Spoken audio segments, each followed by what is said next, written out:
আসসালামু আলাইকুম রহমতুল্লাহ। SSC 2023 free online কোর্সে তোমাদের সবাইকে স্বাগতম। আজকের topics English second paper question নং 5 এর অ্যাসার্টিভ টু এক্সক্লেমেটরি ট্রান্সফরমেশন এবং এক্সক্লেমেটরি থেকে অ্যাসার্টিভ। তো এই বিষয়টা আমরা খুব সুন্দরভাবে প্রত্যেকটা নিয়ম অনুসারে প্র্যাকটিস করব। আশা করি এই ভিডিওটা দেখার পরে তোমাদের এই টপিকসে আর কোনো দুর্বলতা থাকবে না, অথবা তোমাদের বিষয়গুলো অনেক সহজ জানা থাকলেও একটু রিপিট করে দিতে পারো শেষ মুহূর্তের প্রস্তুতি হিসেবে। তো চলো যাই, কথা না বাড়িয়ে আমরা মূল ভিডিও শুরু করি। তোমাদেরকে প্রথমেই এই টেবিলটার দিকে একটু ভালো করে খেয়াল দিতে হবে। অ্যাসার্টিভ থেকে এক্সক্লেমেটরি সেন্টেন্স বানাতে গেলে, এখানে এক্সক্লেমেটরি হবে, এটা এক্সক্লেমেটরি হবে। তো অ্যাসার্টিভ থেকে এক্সক্লেমেটরি বানাতে গেলে তোমাদেরকে কয়েকটা সিচুয়েশনের সম্মুখীন তোমরা হতে পারো। মানে অ্যাসার্টিভ সেন্টেন্সটা কয়েকভাবে থাকতে পারে। এখানে মোট 5টা পদ দেখানো হয়েছে। প্রথমত, অ্যাসার্টিভ সেন্টেন্সের ভিতরে এ ভ্যারি, এ গ্রেট অথবা এ ফাইন, এ মোস্ট এই ধরনের কোনো শব্দ থাকতে পারে। যদি এ অথবা এন থাকে তখন আমরা শুরু করব হোয়াট এ অথবা হোয়াট এন দিয়ে, তার সাথে অ্যাডজেক্টিভ ওয়ার্ড, এবং এই দুইটা লেখার পরে আমরা সাবজেক্ট এবং ভার্ব লিখে এক্সক্লেমেটরি সাইন দিব। অতিরিক্ত কোনো অংশ থাকলে সেটা পরে। 2 নাম্বার সিচুয়েশন, দেখা যাচ্ছে ভেরি অথবা ফাইন আছে অথবা গ্রেট আছে কিন্তু এ এন নেই। সেই ক্ষেত্রে আমরা বাক্যটা শুরু করব হাউ দিয়ে, হাউ এর সাথে অ্যাডজেক্টিভ, তারপরে লিখব বাক্যের সাবজেক্ট ভার্ব, অতিরিক্ত অংশ থাকলে লিখে তারপরে এক্সক্লেমেটরি সাইন দিতে হবে। 3 নাম্বার যে সিচুয়েশন সেটা হচ্ছে অ্যাসার্টিভ সেন্টেন্সের ভিতরে যদি I wish, I hope, I fancy এই ধরনের কোনো কথা থাকে তাহলে তার পরিবর্তে আমরা ইফ অথবা হ্যাড অথবা উড দ্যাট অথবা ওহ দ্যাট এই ধরনের যে কোনো একটা শব্দ ব্যবহার করব। আর সেম অ্যাজ বলতে বাক্যটা যেমন আছে তেমনই থাকবে, কোনো পরিবর্তন হবে না।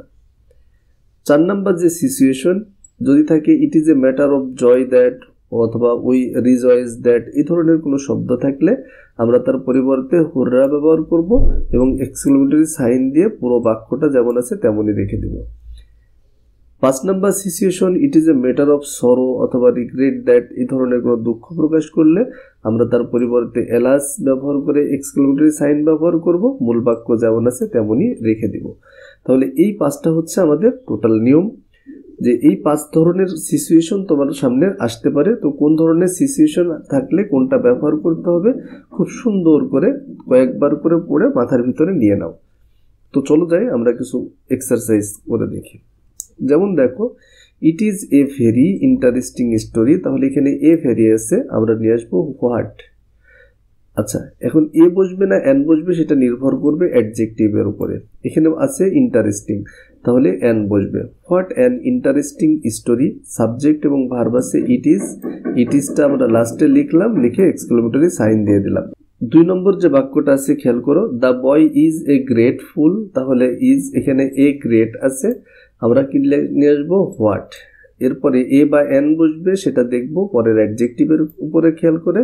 ফুল এটা যেহেতু অ্যাডজেক্টিভ তাহলে আমরা বলবো what a full the boy is, what a full the boy is. আচ্ছা, এক্সক্লেমেটরি সাইন অবশ্যই দিতে হবে। 2 নম্বর সিচুয়েশনে দেখছিলাম এ অথবা এন না থাকলে কি করতে হয়, যেমন the girl was very beautiful, তাহলে এখানে এ অথবা এন নেই, তখন আমরা নিয়ে আসবো হাউ, এরপরে adjective how beautiful, how beautiful, এরপরে subject verb the girl was, যা আছে হুবহু লিখে দিয়ে নিয়ে এক্সক্লেমেটরি সাইন ব্যবহার করা হলো। The afternoon is very fine today, তাহলে এখানে এ অথবা এন নেই, শুধু ভেরি আছে, তাহলে আমরা কি করব হাউ ব্যবহার করব। How fine today, how fine মানে কত সুন্দর।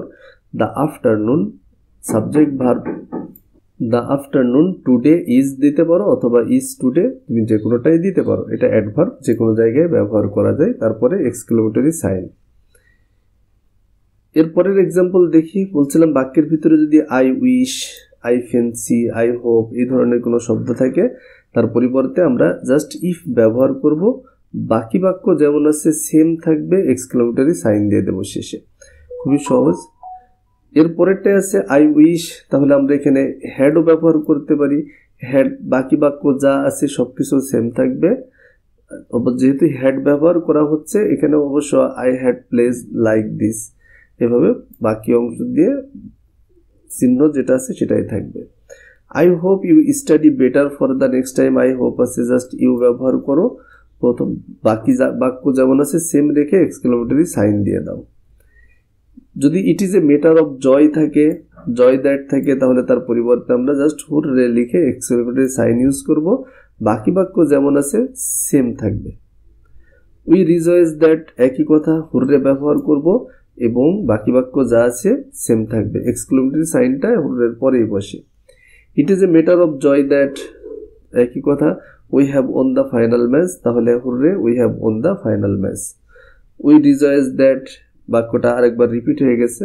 তো চলো আমরা এবার যদি এখানে ইট is a matter of sorrow that থাকতো তাহলে আমরা এলাস ব্যবহার করতাম। আরও কিছু প্র্যাকটিস দেখে নাও। It is a very interesting novel. What an interesting novel it is. আশা করি তুমি বুঝতে পারছো। Rohan is a great chess player. What a great chess player Rohan is. It is a fine art work. What a fine art work it is. The boy was very smart. How smart, কেন a an নেই, how smart the boy was. Sena has a beautiful dress. What a beautiful dress সেনা has.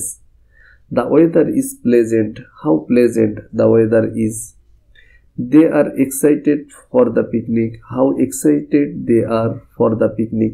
তাহলে এই যে for the picnic বাড়তি অংশ, এটা তুমি আগেও লিখতে পারো পরেও লিখতে পারো। তুমি যদি লেখো এইভাবে how excited for the picnic they are, এটাও সঠিক। The man is very cunning. How cunning the man is. It was a very fair decision. এ আছে তাহলে কি হবে, what a fair decision it is বা it was. I wish I could fly an aeroplane, তাহলে if I could fly an aeroplane, যা আছে সব কিছু ঠিক থাকবে, শুধু আই উইশের পরিবর্তে if. I wish I were a king. If I were a king. I wish I had a new car. If I had a new car. খুবই simply I wish I were a prime minister of the country. If I were a prime minister of the country, of this country. দেখো এই যে এক্সারসাইজগুলো দেওয়া হয়েছে, যদি তোমাদের অনেক সময় কেমন থাকবে, অনেক সময় এক্সক্লেমেটরি সেন্টেন্স দেওয়া থাকবে এবং অ্যাসার্টিভ বানাতে বলা হবে, তখন জাস্ট ঠিক এর উল্টোটা, আমরা আগে সাবজেক্ট ভার্ব লিখব, হাউ অথবা হোয়াটের পরিবর্তে ভেরি বসিয়ে বাকি অংশ লিখে দেব। যেমন মনে করো বলা হলো what a fair decision it ওয়াজ, তাহলে আমরা লিখব ইট ওয়াজ।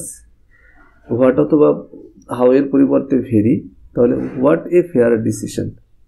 ইট was a very fair decision, very অথবা গ্রেট ব্যবহার করতে হবে। মনে করো বলা থাকলো how excited they are for the picnic, তাহলে আমরা বলবো দে আর, সাবজেক্ট ভার্ব আগে লিখব, ভেরি এক্সাইটেড, হাউ এর পরিবর্তে কি বলবো, very excited for the picnic. How pleasant the weather is, আমরা কিভাবে বলবো, the weather is very pleasant. তাহলে তোমরা এভাবে খুব সিম্পলি যে কোনো অ্যাসার্টিভ থেকে এক্সক্লেমেটরি এবং এক্সক্লেমেটরি বাক্যকে অ্যাসার্টিভে রূপান্তরিত করতে পারবে। তো আশা করি ভিডিওটা তোমাদের ভালো লাগছে, আর তোমরা বেশি বেশি চর্চা করতে থাকো। কোনো ধরনের সমস্যা থাকলে তোমাদের কমেন্ট উত্তর নিয়ে ভিডিও বানানো হবে। তোমাদের কোনো গ্রামেটিক্যাল আইটেমে প্রবলেম হলে সেই আইটেমটা অর্থাৎ সেই নির্দিষ্ট প্রশ্নটা তোমরা কমেন্টে জানাবে যে এর ব্যবহারটা বুঝতে পারিনি। ইনশাল্লাহ তোমাদের সেই ব্যবহারগুলো খুব সহজে বুঝিয়ে দেওয়ার চেষ্টা করা হবে।